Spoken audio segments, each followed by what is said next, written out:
உலக மக்கள் எல்லோருக்கும் வணக்கம். நான் உங்கள் ஜி கோபால் பேசுகிறேன். இன்னைக்கு நாம் பேசக்கூடிய தலைப்பு ஜனவரி மாத பலன்கள். இப்போ ஜனவரி மாத பலன்கள்னா இந்த வருஷம் பிறக்கப் போகிறது. நம்மளுடைய கவலைகள் தீராதா? ஒரு நல்ல வேலை கிடைக்காதா? நம்ம பட்ட கடனை அடைக்க மாட்டோமா? எனக்கு ஒரு கல்யாணம் நடக்காதா? இத்தனை வருஷமா தவம் இருக்கிற எனக்கு ஒரு குழந்தை பாக்கியம் பிறக்காதா? என்னுடைய குடும்பமாகப்பட்டது, என்னுடைய மக்கள், நான் சந்தோஷமாக வாழ முடியாதா? இவ்வளவு குறைகள், அத்தனை குறைகளோடு தான் நீங்கள் இந்த வீடியோவை பார்க்குறீங்க. கண்டிப்பாக உங்களோடு சேர்த்து நானும் இறைவனை பிரார்த்தனை பண்ணிக்கிறேன். இந்த குறைகளை இறைவனால் முடிந்த அளவுக்கு தீர்த்து வைக்கணும் அப்படின்ட்டு. இப்போ நம்ம பேசக்கூடிய ராசி ஆகப்பட்டது மகர ராசி. மகர ராசிக்கு இந்த மாத கிரக அடைவுகள் எப்படி இருக்கும் அப்படிங்கிறது பார்க்கலாம். மகர ராசிக்கு 2ஆம் இடத்தில் சனி, 3ஆம் இடத்தில் ராகு பகவான், 4ஆம் இடத்தில் குரு பகவான், கன்னியில் கேது பகவான், விருச்சகத்தில் புதன் பகவான், சுக்கிர பகவான், தனுசில் செவ்வாய் பகவான், சூரிய பகவான்.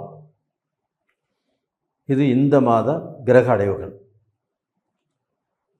அப்புறம் மகர ராசியை பொறுத்த வரைக்கும் சனி பகவான் தன்னுடைய சொந்த வீட்டில் இருக்கிறார். ராகு தன்னுடைய ராசிக்கு 3ஆம் இடத்தில் இருக்கிறார். குரு பகவான் 4ஆம் இடத்தில் இருக்கிறாங்க.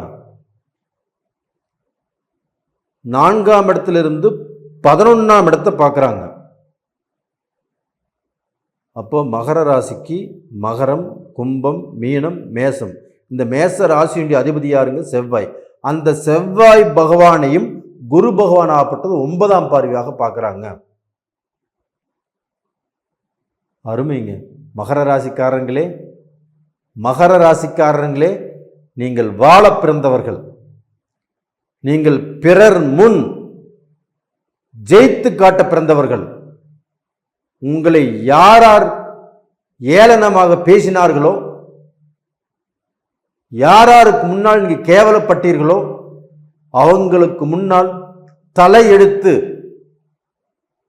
செல்வாக்காக, செல்வந்தராக அவங்களுக்கு முன்னாண்ட நீங்க நல்லா வாழ்ந்து காட்ட போறீங்க. அந்த மாதிரி நேரங்கிறது இப்ப வந்தாச்சு. அப்போ உங்களுடைய ராசிக்கு 3ஆம் இடத்தில் இருக்கக்கூடிய அந்த ராகு பகவான், இப்போ ஒரு ஜாதகத்தில் ராகு கேது பயிற்சி ஆகுதுன்னா அந்த ராகு பகவான் ஆகப்பட்டது 3ஆம் இடத்துலையோ 6ஆம் இடத்துலையோ 11ஆம் இடத்துலையோ யாருக்கு அந்தமான பயிற்சி ஸ்தானங்கள் வருதோ அவங்க பார்க்க போன அந்த 1.5 வருஷ காலத்தில் 10 வருஷம் அவங்க கஷ்டப்பட்டு எல்லாத்தையுமே இழந்திருந்தாலும் அந்த ராகு பகவான் ஆகப்பட்டது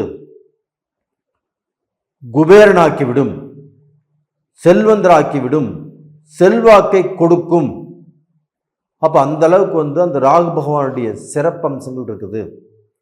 அப்போ இந்த மாதிரி காலகட்டத்தில் உங்களுக்கு நல்ல தொடர்புகள் உருவாகும், பெரிய மனிதர்களுடைய தொடர்புகள் உருவாகும், ஒரு நல்ல வேலை வாய்ப்புக்கு உண்டான தொடர்புகள் உருவாகும். இது மாதிரி தொடர்புகள்னால உங்களுக்கு நல்ல வேலை வாய்ப்புகள், ஒரு பிஸ்னஸ் பண்ணுறதுக்கு வாய்ப்புகள், ஒரு கான்ட்ராக்ட் சம்மந்தப்பட்ட விஷயங்கள் கிடைக்கிறதுக்கு வாய்ப்புகள், அட்ரஸே இல்லாதவங்களுக்கு கூட கண்டிப்பாக அவங்களுக்கு அட்ரஸ் கொடுக்கும்.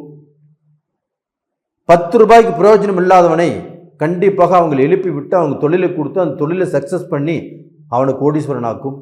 இது மாதிரி வாய்ப்புகள் ஆகப்பட்டது ராகு பகவானால் கண்டிப்பாக மகர ராசிக்காரங்களுக்கு கிடைக்கும் கிடைக்கும் கிடைக்கும். இது தவறாது. இது போக அந்த சனி பகவான் ஆகப்பட்டது இப்போ அந்த தலையிலிருந்து கொஞ்சம் கொஞ்சமாக இறங்கி நெஞ்சுக்கு அப்படியே இறங்கி இப்போ பாதத்தில் இருக்கிறார். இப்போ அந்த பாதத்தில் இருக்கக்கூடிய சனி பகவான் கண்டிப்பாக சில கஷ்டங்களை கொடுப்பார். ஆனால் அந்த கஷ்டங்களை கொடுத்தாலும் சனி போகும்போது ஒரு நல்ல பலனை கொடுத்துட்டு போவார். நான் இத்தனை வருஷம் உன்னை கஷ்டப்படுத்தினேன், இப்போ உன்னை விட்டு நான் போக போகிறேன், நீ நல்லா இரு அப்படிங்கிற அளவுக்கு ஆப்பட்டது ஒரு நல்ல பலனை உங்களுக்கு கொடுத்துட்டு போவார். அப்போ அந்த மகர ராசிக்காரங்கள் இந்த 7.5 சனி காலகட்டத்தில் பொண்ணை இழந்தாங்க, பொருளை இழந்தாங்க, சொத்தை இழந்தாங்க, குடும்பத்தை இழந்தாங்க, தன்னுடைய வாழ்க்கையிலே தன்னுடைய நம்பிக்கை நாணயத்தை இழந்தாங்க. அவங்க காப்பாற்றி வந்தது நம்பிக்கை நாணயம், அதையும் இழந்துட்டாங்க. இது மாதிரி எத்தனையோ கஷ்டத்தை அவங்க பார்த்து இழந்து அடிமேல் அடிபட்டு வாழ்ந்துட்டு இருக்கிறீங்க. உங்களுக்கு எல்லாத்துக்குமே ஒரு விமோச்சனம் வந்தாச்சு. அந்த விமோச்சத்தின் மூலியமாக நீங்கள் இழந்ததை அடையப் போகிறீர்கள். அதே குரு பகவானும் உங்களுடைய ராசிக்கு 11ஆம் இடத்தை பார்க்கிறாரு. அந்த 11ஆம் இடம் என்பது என்ன? லாபஸ்தானம். இதுவரைக்கும் நஷ்டத்தையே பார்த்துட்டு இருந்த உங்களுக்கு, கஷ்டத்தை பார்த்துட்டு இருந்த உங்களுக்கு இப்ப லாபத்தை குரு பகவான் பார்க்கிறார். அப்ப இதுக்கு முன்னாண்ட பார்க்கலீங்களானா, இதுக்கு முன்னாண்ட பார்த்தாங்க. அப்ப அந்த குரு வக்ரத்தில் இருந்தாரு. அது போக ராகுவுடைய பிடியில் இருந்தாங்க. அந்த ராகு பகவான் ஆகப்பட்டது இப்போ குருவை விட்டு பிரிஞ்சு இப்போ மீனத்துக்கு வந்திருக்கிறாங்க.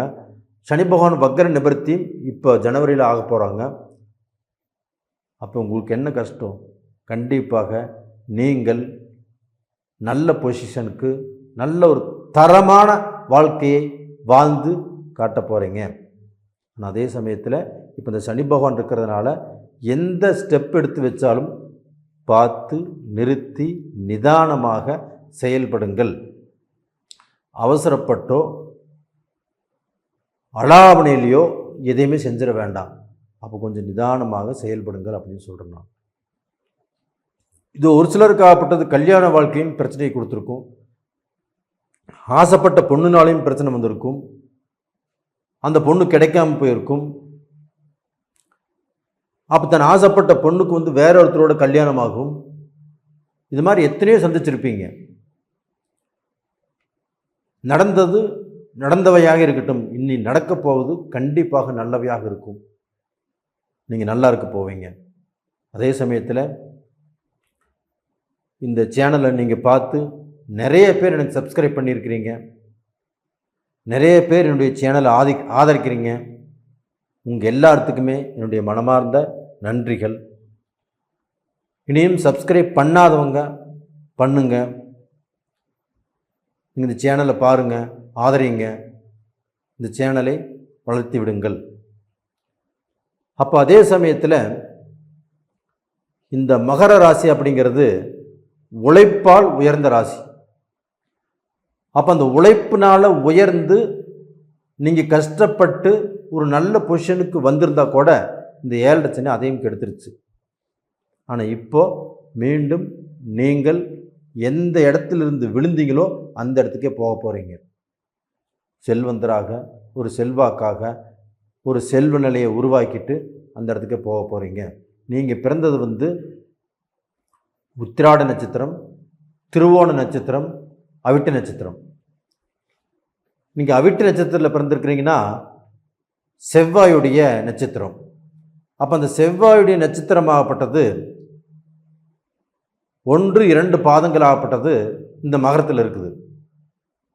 அப்போ அந்த செவ்வாய் குரு பார்க்கறதுனால, அந்த குருவுடைய அனுகிரகமாகப்பட்டது உங்களுடைய அந்த 11ஆம் இடத்தை பார்க்கறதுனால, அந்த 11ஆம் இடத்துல செவ்வாய் இருக்கிறதுனால கண்டிப்பாக அந்த அந்த அவிட்ட நட்சத்திரத்தில் பிறந்தவங்க இதற்கு முன்னாண்ட கஷ்டப்பட்டு கடன்பட்டு வாழ்க்கையில் எவ்வளவு மோசமான சூழ்நிலைக்கு போயிருந்தாலுமே இதற்கு மேலே நல்ல நிலைமைக்கு வருவாங்க.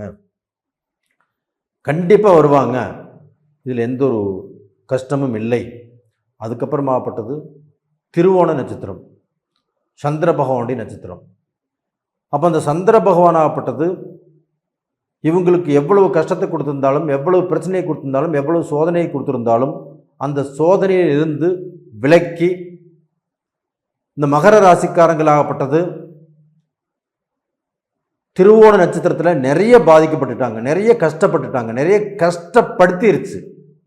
அந்த கஷ்டங்கள் எல்லாமே விலகி ஒவ்வொன்றா விலகி நீங்கள் நல்ல இடத்துக்கு வரக்கூடிய வாய்ப்புகள் இந்த பீரியடில் இருக்குது, பயன்படுத்திக்கோங்க.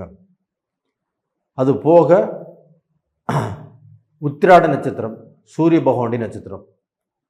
அப்போ அந்த சூரிய பகவானுடைய நட்சத்திரத்தை அந்த சூரியனுடைய வீட்டையும் குரு பார்த்துருச்சு, அந்த சூரிய பகவானையும் குரு பார்த்துட்டாங்க. அப்போ அந்த குரு பார்த்ததுனால உங்களுக்கு கோடி புண்ணியம். நவகிரகங்களின் அரசன் சூரியன். அப்போ உங்களுக்கு அரசு தொழில், அரசியல் செல்வாக்கு, ஒரு லீடர்ஷிப், இது எல்லாமே உங்களுக்கு தேடி வரக்கூடிய காலங்கள் வந்தாச்சு. பயன்படுத்திக்கோங்க, நிதானத்தோடு பயன்படுத்துங்க, கண்டிப்பாக நல்லா இருப்பீங்க. இப்போ நேயர்களே, உங்களுடைய வாழ்க்கையில் நீங்கள் குறையில்லாமல் நிறைஞ்சு வாழக்கூடிய டைங்கிறது வந்தாச்சு. இந்த பீரியடில் பார்க்க போனால் இந்த 7.5 சனி காலகட்டத்தில் உடல் ரூபத்தில் வயிறு சம்பந்தப்பட்ட பிரச்சனைகள் வரும், காலில் அந்த பாதத்தில் பிரச்சனைகள் வரும். அதே சமயத்தில் இப்போ நீங்கள் ஒரு நடந்து போயிட்டு இருக்கிறீங்க, ஒரு விபத்துக்கு ஆளாகக்கூடிய வாய்ப்புகள் இருக்குது. கொஞ்சம் நிதானமாக, கொஞ்சம் பக்குவமாக இந்த 7.5 சனி முடியும் வரைக்கும் கொஞ்சம் நிதானமாக இருங்க. மகர ராசிக்காரர்களே, இந்த பதிவு பிடிச்சிருக்குன்னு நினைக்கிறேன். பிடிச்சிருந்தா லைக் பண்ணுங்கள், சப்ஸ்கிரைப் பண்ணுங்கள், உங்கள் நண்பர்களுக்கும் ஷேர் பண்ணுங்கள். ஆல் அப்படிங்கிற பெல் பட்டனை ப்ரெஸ் பண்ணிக்கோங்க. உங்கள் ஜென்ம ஜாதகத்தில் நடக்கக்கூடிய தசா புத்திகள் சாதகமாக இருக்கிறதா பாதகமாக இருக்கிறதா அப்படின்னு தெரிஞ்சுக்கோங்க. அதை தெரிஞ்சிட்டிங்கன்னா, அந்த தசைகள் நல்லா இருந்துச்சுன்னா அந்த 7.5 சனி உங்களுக்கு ஒன்றும் பண்ணாது. இந்த பலனாகப்பட்டது உங்களுக்கு 100 மடங்கு பேசும். அது நல்லா இருக்குதா இல்லையான்னு தெரிஞ்சுக்கோங்க. அது கீழே 2 ஃபோன் நம்பர் கொடுத்துருக்குறோம், கான்டாக்ட் பண்ணுங்கள், வாட்ஸ்அப் பண்ணுங்கள். உங்களிடமிருந்து விடைபெறுவது உங்களின் ஜி கோபால். நன்றி, வணக்கம்.